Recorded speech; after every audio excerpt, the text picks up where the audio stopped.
నాకు ప్రియమైన బిడ్డలారా, మనమందరము కూడా గజ దినము నుండి అలాగే ఉదయకాల సమయంలో కూడా మన ప్రభు అయినటువంటి యేసు క్రీస్తు ఆ కల్వారి శిలువలో ప్రాణము విడిచినప్పుడు జరిగినటువంటి యొక్క సంఘటనల గురించి మనం ధ్యానిస్తూ వస్తున్నాం. అమ్మడు అర్థమవుతుందండి? దేని గురించి ధ్యానిస్తున్నాం మనము? యేసు ప్రభు ఆ కల్వారి శిలువలో వేలాడుతూ సమాప్తమైనది అని చెప్పి తండ్రికి తన ఆత్మను అప్పగించినప్పుడు ఈ యొక్క భూలోకములో ప్రకృతిలో జరిగినటువంటి యొక్క సంభవాన్ని గురించి మనము నేర్చుకుంటూ వస్తున్నాం. అందులో మొట్టమొదటిది దేవుని ఆలయములో ఉన్నటువంటి, అనగా ఆనాడు యెరూషలేములో ఉన్నటువంటి యొక్క మందిరములో ఉన్నటువంటి తెర పై నుండి క్రింది వరకు ఏమైపోయింది? చినిగిపోయింది. దాని గురించి మనం నేర్చుకుంటూ వస్తున్నాం. అర్థమవుతుందండి? ఆ తెర పరిశుద్ధ స్థలానికి, అనగా దేవుడు నివసించేటువంటి స్థలానికి, ప్రియులారా, మనిషికిని అడ్డుగా ఉన్నటువంటి యొక్క తెర. ఆ తెర లోపట, అనగా పరిశుద్ధ స్థలములో కేవలం మందసం మాత్రమే ఉంటుంది. ఆ మందసం మీద దేవుని యొక్క మహిమ ఏమవుతుంది? ప్రకాశిస్తూ ఉంటుంది. అక్కడ ఏ ఒక్కరు కూడా వెళ్ళటానికి వీలు లేదు. ప్రధాన యాజకుడు అనమైన వ్యక్తి మాత్రము సంవత్సరానికి ఒక్కసారి గొర్రె యొక్క రక్తమే కానీ మేక యొక్క రక్తమే కానీ తీసుకొని ఒక చేతితో రక్తము, ఒక చేతితో ధూపము తీసుకొని వెళ్ళి ఆ మొట్టమొదటి ధూపం వేసి ఆ ధూప ద్రవ్యం యొక్క ద్వారా ఆ యొక్క పొగ అందులో ద్వారా నింపబడుతూ ఉంది. ధూప ద్రవ్యం అంటే సపరేట్గా దాని కొరకు, ఆ ధూపం కొరకు తయారు చేయబడినటువంటి యొక్క వస్తువు అండి. అందులో సాంబ్రాణి, తర్వాత ఇంకా రకరకాల మరి సువాసన ఇచ్చేటువంటి యొక్క పదార్థము చేత చేయబడినటువంటిది ఆ ధూప ద్రవ్యము. అది కేవలము దేవుని మందిరం కొరకు, ధూపము కొరకు మాత్రమే తయారు చేయబడి వాడబడేది. అలాంటిది ఎవ్వరు కూడా తయారు చేయకూడదు. తయారు చేసి చచ్చిపోతారు. అలాంటి ఒక ఆజ్ఞ దేవుడు వారికి, ఇజ్రాయేల్ ప్రజలకి ఇచ్చాడు.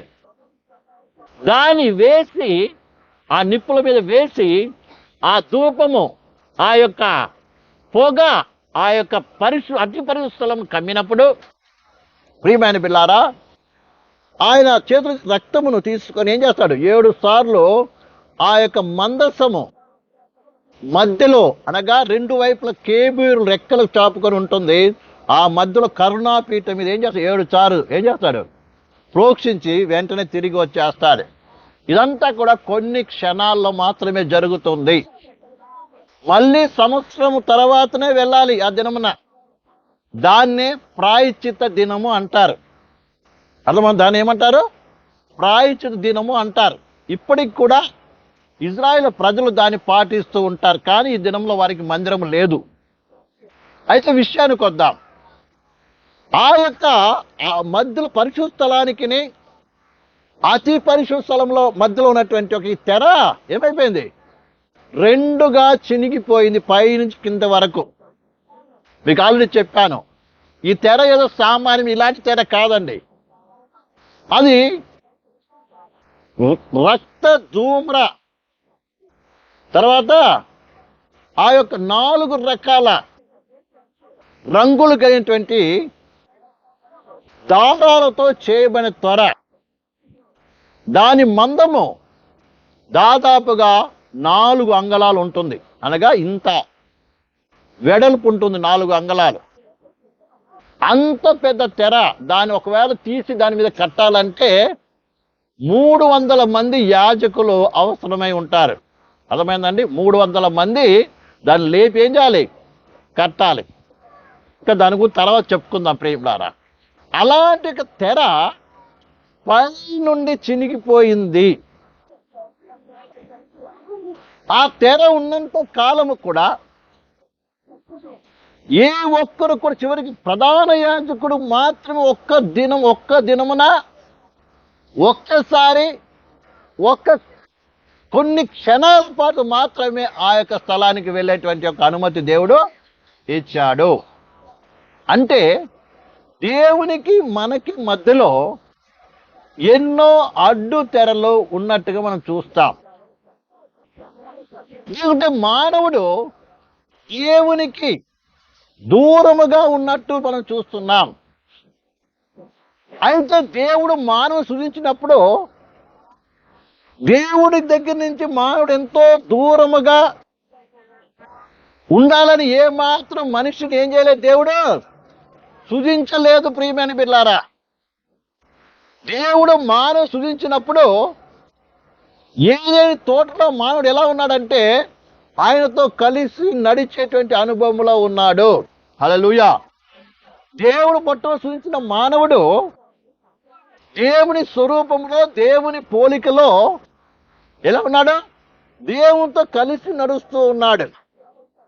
ఎప్పుడైతే దేవుని మాటలకు అవిధేయుడయ్యాడో, దేవుడు చెప్పిన ఆజ్ఞను మీరాడో, ఆ దినమే మానవుడు ఏమయ్యాడు, దేవుని సన్నిధి నుంచి వెళ్ళగొట్టబడ్డాడు. ఈ విషయం మనందరికీ తెలుసు. ఉదయకాలం కూడా మనం చూసుకున్నాం. దేవుడు మానవుని ఎందుకంటే అవిధేయత అనేటువంటిది ఒక పాపము, ఆజ్ఞ అతిక్రమం అనేది పాపము. ఎప్పుడైతే మానవుడు పాపము చేశాడో దేవుని సన్నిధిలో ఉండవలసినటువంటి యొక్క అర్హతను, ఆ స్థితిని కోల్పోయాడు.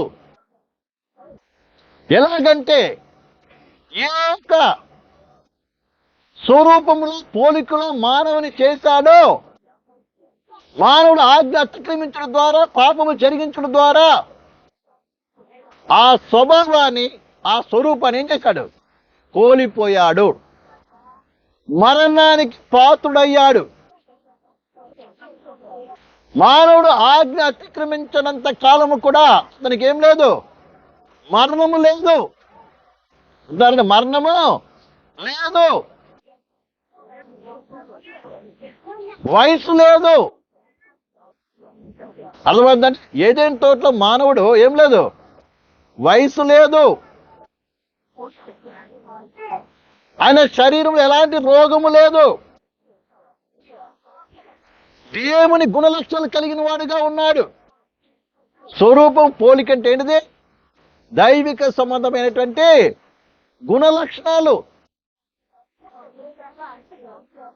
అలాగే మహిమతో నింపబడిన వాడుగా ఉన్నాడు.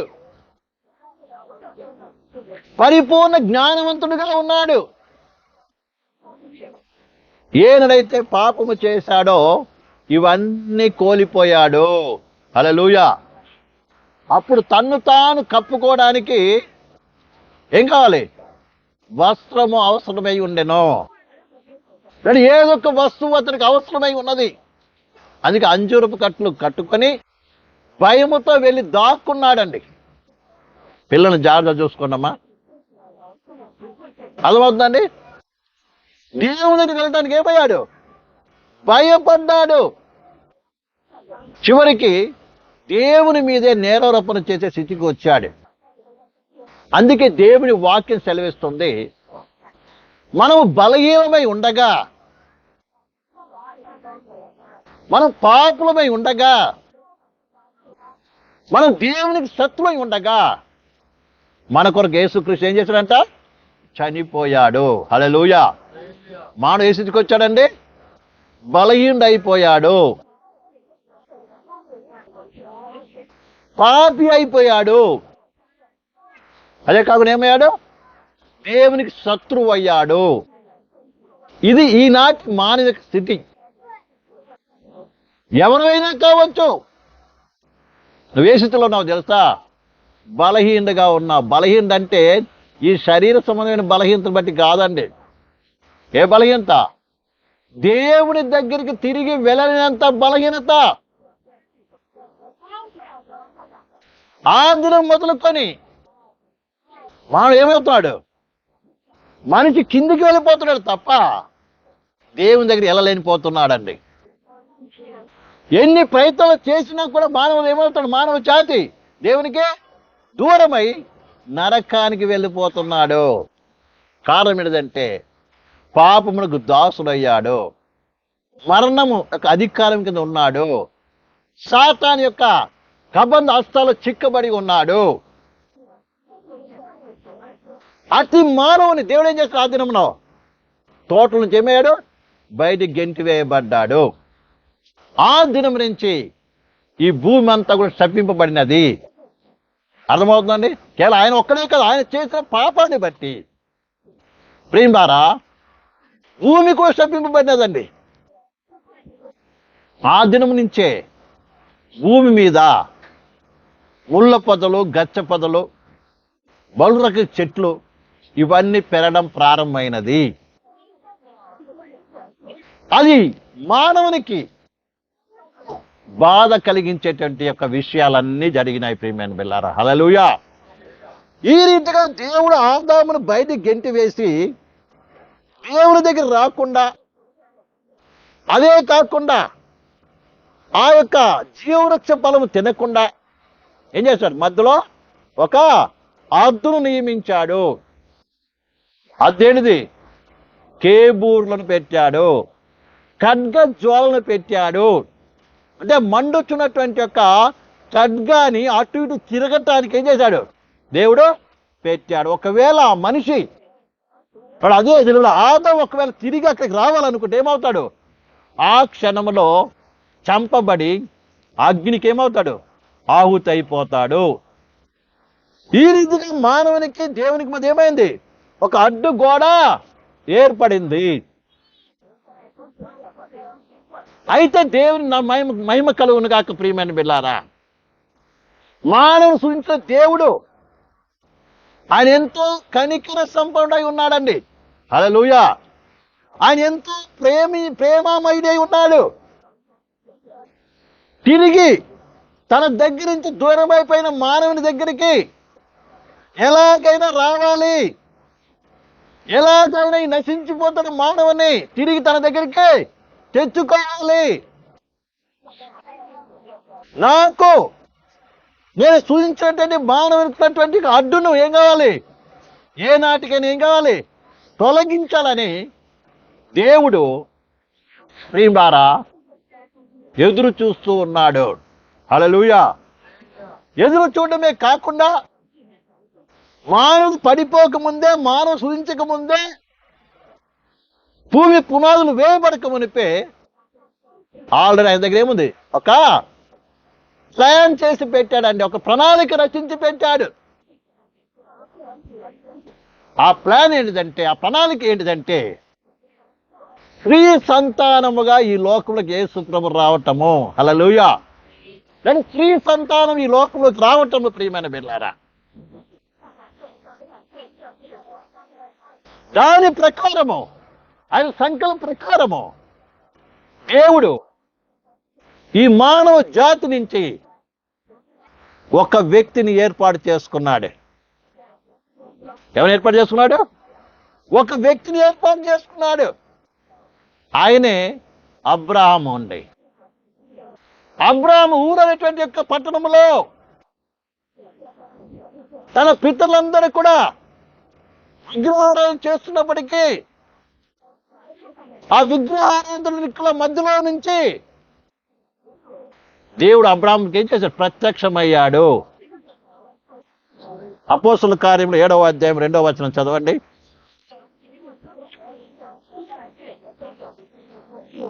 అపోస్తుల కార్యములు 7వ అధ్యాయము 2, 3 వచనాలు చదవండి. సహోదరులారా, తండ్రులారా వినుడి. మన పితరులైన అబ్రాహాము హారానులో కాపురముండక మునుపు మెసొపొతామియాలో ఉన్నప్పుడు మహిమగల దేవుడు అతను ప్రత్యక్షమై, నీవు నీ దేశమును నీ స్వజనులను విడిచి బయలుదేరి నేను నీకు చూపించబోవు దేశములకు రమ్మని అతనితో చెప్పాను. హల్లెలూయా. దేవుడు అబ్రాహాముకు ప్రత్యక్షం ఏమన్నాడంట? నీ యొక్క దేశాన్ని నీ స్వజనులను విడిచేంది, బయలుదేరా అన్నాడండి. వెంటనే ఆ యొక్క పిలుపుకు అబ్రహాము లోబడి ఏం చేశాడు? ప్రయాణం మొదలు పెట్టాడు. ఆ రీతిగా అబ్రహాం ఏం చేశాడు? కానానికి వచ్చాడండి. కానానికి వచ్చినప్పుడు దేవుడు అతనితో వాగ్దానం చేసే ఏంటంటే, నేను నీకు నువ్వు అడుగుపెట్టి ప్రతి స్థలమును ఏం చేస్తాను, నీ తర్వాత నీ సంతతికి ఏం చేస్తాను, ఇస్తాను అన్నాడు. అలాగే రాబో తరము నీ సంతతి ఐగుప్తులో 430 సంవత్సరాలు ఏమవుతారు? బానిసలుగా ఉంటారని దేవుడు అతనితో చెప్పాడండి. అన్న రీతిగానే అబ్రాహాం నుంచి ఇస్సాకు, ఇస్సాకు నుంచి యాకోబు, యాకోబు 12 గోత్ర ప్రజలు కూడా ఏమయ్యారు? చివరికి విస్తారమైనటువంటి సంతతి అతని ద్వారా కలిగింది. వీళ్ళందరూ కూడా ఐగుప్తులో ఫరో బానిసత్వంలో వారు జీవించారు. అయితే దేవుడు వాగ్దానం చేసిన దేవుడు మర్చిపోయేవాడు కాదండి. దేవుడు చెప్పిన ఏ మాట కూడా ఏం కాదు, వ్యర్థము కాదు. ఏ దేవుడైతే నువ్వు నమ్ముకున్నావో, ఏ దేవుని దగ్గర వచ్చావో, ఆయన ఒక మాట చెప్పాడంటే చెప్పినంతే, అంతేనండి. ఇక దాంట్లో మార్పు ఉండదు. జరుగుతుంది, చేస్తాను అంటే ఏం చేస్తాడు? చేస్తాడు. నువ్వు మర్చిపోవచ్చు, నువ్వు నిరాశ చెందవచ్చు, కానీ దేవుడు మాత్రం నీ పట్ల చేసిన వాగ్దానం, పరిశుద్ధ గ్రంథంలో ఆయన మన కొరకు చేసిన ప్రతి వాగ్దానం ఏం చేస్తాడు? ఆయన నెరవేర్చగల సమర్థవంతుడు. హల్లెలూయా. వాగ్దానం పొందిన అబ్రాహాం వెళ్ళిపోయాడు, వాగ్దానం పొందిన ఇస్సాకు వెళ్ళిపోయాడు, యాకోబు వెళ్ళిపోయినప్పటికి కూడా ప్రియమైన బిల్లారా, దేవుడు తాను చేసిన వాగ్దానం ఏం చేయలేదు, మర్చిపోలేదు. దేవుడు మోషే ద్వారా ఇజ్రాయెల్ ఏం చేశాడు? ఐగుప్తు విడుదల చేసి ఆయన ఏం చేశాడు? ఐగుప్తు నుంచి బయటికి తీసుకొని వచ్చాడండి. తీసుకొని వచ్చి ఆ యొక్క సినాయి పర్వతంకి వచ్చిన తర్వాత దేవుడు వారితో ఏమన్నాడంటే, నేను మీ మధ్యకు వచ్చి నివసిస్తాను, కాబట్టి నా కొరకు ఏం చేయండి, పరిశుద్ధ స్థలాన్ని నిర్మించండి అన్నాడు. నిర్మాకాండం 25వ అధ్యాయం చదువుకున్నాం ప్రియమైన బిడ్డలారా. నా కొరకు ఏం చేయండి, ఒక పరిశుద్ధ స్థలాన్ని ఏం చేయండి, నిర్మించండి. దానినే ప్రత్యక్ష గుడారము అని పేరు. అందులో 3 భాగాలు ఉన్నాయండి. అంటే ప్రత్యక్ష గుడారములో కూడా దేవుని దగ్గర రావాలంటే ఎన్ని అడ్డుగోడలు ఉన్నాయి? 3 అడ్డుగోడలు ఉన్నాయండి. మొట్టమొదటి ఆవరణము, ఆ దాటి ఏం కావాలి, పరిశుద్ధ స్థలము, అతి పరిశుద్ధ స్థలము. అది కూడా ఇజ్రాయెల్ ప్రజలు ఎవ్వరు కూడా ఆ ప్రత్యక్ష గుడారములో, ఆ ప్రత్యక్ష గుడారము ద్వారా సృష్టికర్త దేవుడు వారి మధ్య నివసించినప్పటికీ కూడా అందరూ కూడా డైరెక్ట్గా దేవుని దగ్గర పోయే అనుమతి లేదు. ఇజ్రాయెల్ ప్రజలకు రావాలంటే అది కూడా ఒట్టి చేతులతో రావడానికి వీల్లేదండి. రావాలి దేవుని దగ్గరికి రావాలంటే ఒక గొర్రెనో, ఒక మేకనో, ఒక పొట్టేలనో, ఒక దూడనో తీసుకొని మాత్రం ఏం చేయాలి? దేవుని దగ్గరికి రావాలి. ఎంత తీసుకొని వచ్చినా కూడా వాడికి నిలబడాలి, గేటు బయటనే నిలబడాలి. ఎందుకంటే ఇజ్రాయెల్ ప్రజలకు అనుమతి లేదండి లోపలికి రావటానికి. లోపలికి ఎవరు అనుమతి అంటే ప్రియులారా, యాజకులకు మాత్రమే. అలాగే పరిశుద్ధ స్థలములో వెళ్ళాలంటే కేవలము ప్రధాన యాజకుడు అనగా అహరోను, ఆ తర్వాత అహరోను సంతతిగా ఎవరైతే ప్రధాన యాజకుడుగా ప్రియమైన బిడ్డలారా అభిషిక్తుడు అవుతాడు, అతను మాత్రం ఏం చేయాలి? సంవత్సరం ఒక్కసారి ఆ యొక్క అతి పరిశుద్ధ స్థలంలోకి వెళ్ళాలి. ప్రియమైన బిడ్డలారా అర్థమవుతుందండి? ఒకవేళ మీరు ఒకవేళ వెళ్తే మాత్రం ఏమవుతాడు? చచ్చిపోతాడు. అది కూడా వారు ఎంతో ప్రత్యేకముగా ఉండాలి, వాళ్ళందరూ కూడా, యాజకులందరూ కూడా. ఈ రకంగా 3 అద్దులు ప్రత్యక్ష గుడారంలో ఉండరండి. ఆ తర్వాత దేవుడు సొలొమోను ద్వారా ఒక మందిరం నిర్మించాడు. ఏం నిర్మించాడు? ఒక మందిరం అనగా ఒక స్థిరమైనటువంటి కట్టడాన్ని నిర్మించాడు. అర్థమవుతుందండి? ఆ యొక్క మందిరములో కూడా ప్రియులారా ఏ మానవుడు కూడా డైరెక్ట్గా ప్రియులారా లోపలికి వెళ్ళడానికి అనుమతి లేదు. ఆ మందిరంలో దాదాపు ప్రియులారా 7 సరిహద్దులు ఉండేటువంటిది. ఏముండేటువంటిది? 7 సరిహద్దులు ఉండేటువంటిది. మొట్టమొదటి అద్దె ఏంటిదంటే ప్రియులారా అన్యజనులు ఎవరైతే ఉన్నారో వారు ఒక స్థానం వరకు మాత్రం రావాలి. ఇక్కడ ఏ రీతి గురించి చూడండి. ఇక్కడ 1 2 3 4 5 6 7 లైన్లు ఉన్నాయి ఇక్కడ. అర్థమైందండి? ఇక్కడ పరిశుద్ధ స్థలం, దేవుడు నివసించే స్థలం అనుకుందాం. ఇక్కడ ఉదాహరణకు మీకు అర్థం అవటానికి, ఒకవేళ అన్యజనుడు దేవుని దగ్గరికి రావాలంటే వాడు ఎక్కడ దాకా రావాలి తెలుసా? రావాలండి. ఇప్పుడు వెనక సహోదరులు కూర్చున్నారు కదా, అక్కడ వరకే రావాలి కదా మీకు అందరికీ. ఆనాడు ఇథియోపియా రాణి దగ్గర పని చేసే అపముసుకుడు ఎవరైనా అన్యుడు ప్రభు నమ్ముకొని బహుశా సున్నతి కూడా పొందుండొచ్చు, ధర్మం ఏం సున్నతి కూడా పొందుండొచ్చు. కానీ వాడి స్థానం ఎక్కడ తెలుసా? అక్కడే ఉండాలి. అక్కడే ఏమైనా సరే బొల్లు అర్పిస్తాడా, ఏం చేస్తా, అన్ని మొక్కుబళ్ళకి అన్ని చెల్లించుకొని ఏం చేయాలి? ఆతో సంతోషపడి వెళ్ళిపోవాలండి. అది అన్ని జనులకు ఉన్నటువంటి యొక్క బౌండరీ, అద్దు. ఆ తర్వాత నెక్స్ట్ ఏంటంటే ఇజ్రాయేలు ప్రజల యొక్క వచ్చిన అవకాశం అంటే స్త్రీల యొక్క అద్దు, ఆవరణము, స్త్రీల యొక్క ఆవరణము. చూస్తారండి? స్త్రీల యొక్క ఆవరణం ఎక్కడ? 2వ అద్దులో. అక్కడే మనం పరిశుద్ధ గ్రంథం చదువుతాం, లూకా సువార్తలు చదువుతాము. ఎవరామే? అన్న అనేటువంటి ఒక ప్రవక్తి మరి పరిచర్య చేసిన స్థలం అండి. అర్థమైన మందిరం అనగానే మన అందరికీ లోపల వెళ్ళి పరిచయం చేసి అనుకోకండి. విన్నాను అమ్మారు, అర్థమవుతుందండి? ఆమె ఎక్కడుండి పరిచయం చేసింది? ఆ స్త్రీలు ఉండవలసిన అద్దులోనే ఆ మందిరంలో ఉండి ఉపవాసంతో ప్రార్థనతో ఏం చేసినామే? దివారాత్రులు ఉన్నట్టు చూస్తాం మనం. లూకా సువార్త చదవండి ఒకసారి.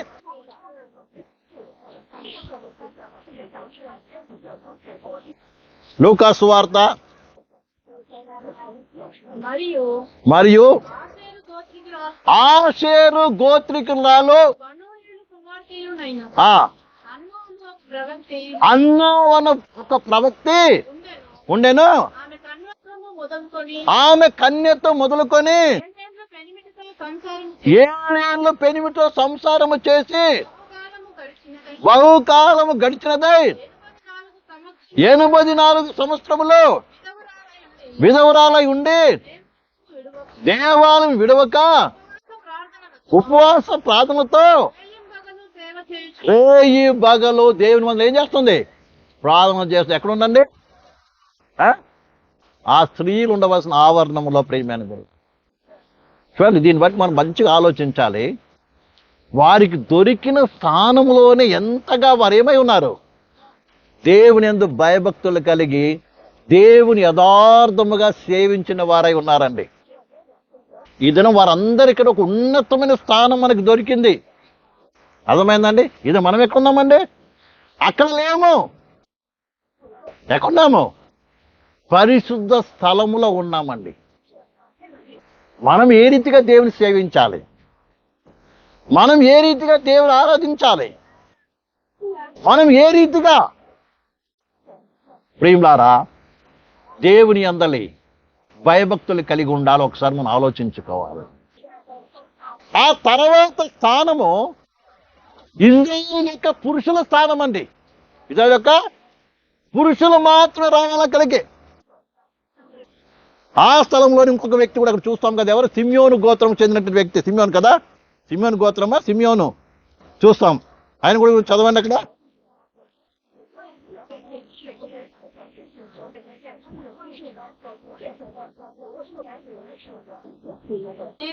ఆ 25 నుంచి చదవమ్మా. యెరూషలేము నందు సిమియోను ఒక మనుషుడు నేను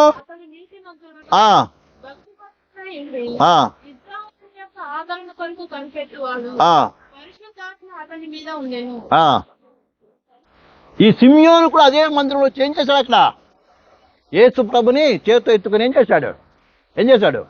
దేవుని స్తుతించి కొనియాడటగా చూస్తున్నాం ప్రియులారా. ఆ తర్వాత స్థానం ఏంటి చేస్తే లేవీయులది. ఆ స్థానం ఎవరికి? తర్వాత లేవీయులు. లేవీయులు అంటే ఎవరంటే మందిరములో పరిచయం చేసేటువంటి వారండి. అర్థమైందండి? లేవీయులు అంటే ఎవరు? లేవి గోత్రం అంతటి ఏం చేశాడు దేవుడు? దేవుని పరిచర్యకుడికి ఏం చేశాడు? వారిని ప్రత్యేకపరిచాడు. ఆ యొక్క స్థానం లేవీయులదండి. అర్థమైందండి? ఆ తర్వాత ఎవరికి స్థానము? ఎవరికి స్థానం అండి? యాజకులది. ఈ యాజకులు ఎవరంటే లేవి గోత్రం నుండి యాజకత్వం కొరకు దేవుడు అహరోను సంతతిని ఏం చేశాడు? దేవుడు ఏర్పాటు చేసుకున్నాడు. అహరోను కుమారులది. హల్లెలూయా. వారి స్థానం అండి. ఆ తర్వాత స్థానం ఎవరిదంటే ప్రధాన యాజకుడిది. హల్లెలూయా. విన్నారండి? ప్రధాన యాజకుడు. అది కూడా ఏంటిది? ప్రియమైన బిడ్డలారా, సంవత్సరానికి ఒక్కసారి మాత్రం ఏం చేస్తాడు ఈయన? అతి పరిస్థలంలోకి వెళతాడు. ప్రియములారా, ఇన్ని అద్దులు ఆటంకాలు మానవ జాతికి ఉన్నది. మన స్థానం ఎక్కడుంది? మనం ఎవరము? అన్యజనులు. దేవుడు ఎలాంటి ఎక్కడ ఉండాలండి? 7వ స్థానం, బయట అందరికీ లాస్ట్ స్థానం. ఇన్ని ఆటంకం, ఇన్ని తెరలు, ఒక రీతి మనం ఒక ఉదాహరణకి తెరలు అనుకుందాం. ఇన్ని తెరలు ఉన్నాయండి. చివరికి ప్రధాన యాజకుడు కూడా ఒక క్షణపాత్ర మాత్రమే పరిశుద్ధ స్థలములో వెళ్ళి ఏం చేయాలి? అది కూడా తన కొరకు, తన ప్రజలైన ఇజ్రాయెల్ జనాంగము కొరకు ఏం చేయాలి? ప్రార్థన చేసి రక్త ప్రోక్షణ గావించి ఏం చేయాలి? వెంటనే బయటికి వచ్చేయాలి. ఎందుకంటే ఆ యొక్క పరిశుద్ధ స్థలానికి, అతి పరిశుద్ధ స్థలానికి కూడా ఏముంది? ఒక అడ్డు తెర ఉన్నది. ఇన్ని మానవునికి ఇన్ని తెరలు ఉన్నాయండి అడ్డుగా. మరి దీని నుంచి మనము దేవుని దగ్గరికి ఎలా వెళ్ళగలం? చెప్పండి ఒకసారి ఆలోచించండి. మన నీతి క్రియలు, మన భక్తి, మన మంచితనము, మన దాన ధర్మాలు ఏమైనా తీసుకెళ్తుందా దేవుని దగ్గరికి? ప్రధాన యాజకులకే దిక్కు లేదు అక్కడ. అందుకే దేవుని వాక్యం సెలవిస్తుంది, మన దేవునికి దూరస్తులమై ఉంటమే. ఏమేమంట? దేవునికి ఏమై ఉన్నామండి? దూరస్తులమై ఉంటుమి. అయితే ప్రియ సహోదరి సహోదరులారా, అదే కాకుండా ఈ పరిశుద్ధ స్థలంలోకి వెళ్ళేటువంటి మార్గము కూడా వారికి తెలియలేదంట ఆ దినాల్లో. పాత నిబంధన పరిశుద్ధులకి అంత భక్తి చేసినా, ఎంతో మంది ప్రవక్తలు వచ్చినప్పటికి కూడా వారికి కూడా ఈ యొక్క అడ్డుతెరలు ఎలా తొలగిపోతాది అని వాళ్ళకు కూడా ఏం కాలేదు, తెలియపరచబడలేదు. చూడండి ఎబిల్ రాసిన పత్రిక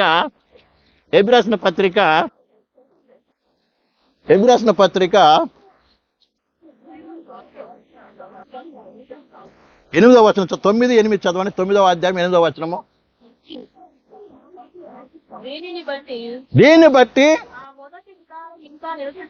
ఆ మొదటి గుడారం ఇంకా నిలిచిచుండగా అతి పరిశుద్ధ స్థలంలో ప్రవేశించు మార్గము బయలుపరచబడలేదని పరిశుద్ధాత్మ తెలియచేయుచున్నాడు. హల్లెలూయా. ఏంటంటమ్మా, వాళ్ళు కేవలం దేవుడు చెప్పింది చేస్తున్నారు తప్ప ఈ పరిశుద్ధ స్థలంలోకి ఎలా వెళ్ళాలి, అంటే ఈ అడ్డుతెర ఎప్పుడు తొలగిపోతుంది అన్న విషయము వారికి ఏం లేదు, తెలుపబడలేదు. ఈ రీతిగా మానవుడు దేవునికి ఏమైనాడు, దూరముగా ఉన్నాడు. రోజు రోజుకి మానవుడికి ఏమవుతుంది, మానవుడికి దేవునికి ఏమవుతుందండి, దూరము ఎక్కువ అవుతుంది కదా, తగ్గిందా? ఆదామును వెలగొట్టినప్పుడు ఏముంది, ఏముందమ్మా, ఏముంది? ఒకటే ఆటంకం ఉంది, ఒకటే అడ్డు ఉంది. ప్రత్యక్ష కూడా వచ్చేటప్పటికి ఏమైంది, మూడు భాగాలు వచ్చాయి. సొలొమోను మందిరం వచ్చేటప్పటికే 7 వచ్చేసాయి. ప్రియమైన, బాగా అర్థం చేసుకో, ఇంత దూరముగా ఉన్నాం దేవునికి. ఎలా ఒక మనిషి దేవుని దగ్గరికి వెళ్తాడో అన్నది ఆనాటి వరకు ఎవ్వరికీ తెలుపబడలేదు కూడా. కేవలం దేవుడు చెప్పిన ఆజ్ఞను మాత్రం ఏం చేస్తున్నారు, భయముతో భక్తితో పాటిస్తూ వస్తున్నారు. ధర్మశాస్త్రం ఏదో చెప్పబడిందో దాన్ని ఏం చేస్తున్నారు, పాటిస్తూ వస్తున్నాడండి. బాగా అర్థం చేసుకోవాలి. కానీ మహాకృపా కనికరమగల దేవుడు ఆయన మనస్సులో ఉన్నటువంటి ప్రణాళికను ఒక దినం ఏమైంది ప్రత్యక్షపరచబడినది. తాను ప్రేమిస్తున్నటువంటి ఒకే ఒక కుమారుని ఈ లోకానికి ఏం చేశాడు, పంపించాడు ప్రేమైన. అందుకే ఉదయకాలం మనం నేర్చుకున్నాం.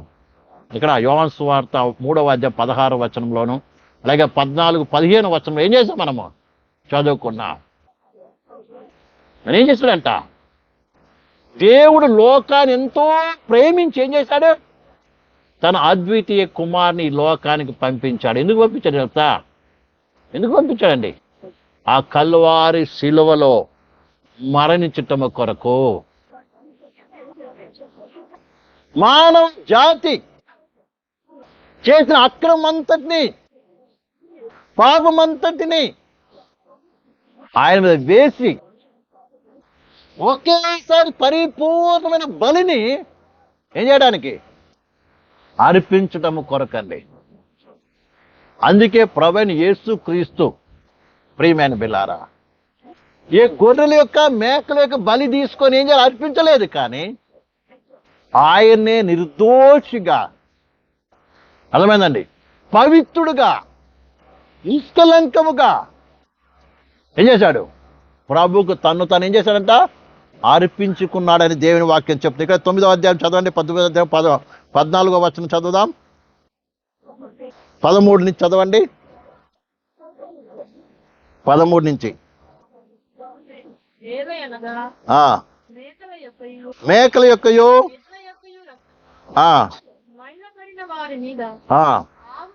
బూడిద చల్లుటై ఆ, శరీర స్థితి కలుగునట్లు ఆ, వారిని పరిశుద్ధపరచబడిన ఎడల ఆ. నిత్యుడు ఆత్మ ద్వారా నిత్యుడు ఆత్మ ద్వారా తన్ను తాను దేవునికి తన్ను తాను దేవునికి అర్పించుకొనిన నిర్దోషునికి అర్పించుకొనిన క్రీస్తు యొక్క రక్తం క్రీస్తు యొక్క రక్తము జీవ క్రియలను విడిచి నిర్జీవ క్రియలు విడిచి జీవముగల దేవుని సేవించుటకు జీవముగల దేవుని సేవించుటకు ఈ మనస్సాక్షిని ఎంతో ఎక్కువగా మీ మనస్సాక్షిని ఎంతో ఎక్కువగా ఎక్కువగా శుద్ధి చేయును. హల్లెలూయా. ఆనాడు ప్రతి దినముకైనప్పటికీ సంవత్సరం ఒక్కసారి అతి పరిశుద్ధ స్థలంలో మేకల యొక్క గొర్రెలకు రక్తం తీసుకెళ్లి ప్రోక్షించి ప్రార్థించినప్పటికీ కూడా ప్రియమైన బిల్లారా, వారు చేసిన పాపము జ్ఞాపకంలోకి వచ్చేటువంటిదంట. మరి అర్థమైందండి? వారు చేసిన పాపం ఏమొచ్చేది? జ్ఞాపకంలోకి వచ్చేటువంటిది. అందుకే వారు ఏం చేసేవారు? ప్రతి సంవత్సరం అర్పించేటువంటి వారు. అర్థమైంది? ప్రతి ఒక్క సంవత్సరం ఏం చేసేవాళ్ళు? ఈ ప్రధాన యాజకుడు తన కొరకును తన ప్రజల కొరకును సంవత్సరం ఒక్కసారి ఏం చేసేవాడు? అర్పిస్తూనే ఉండేటువంటి వాడు.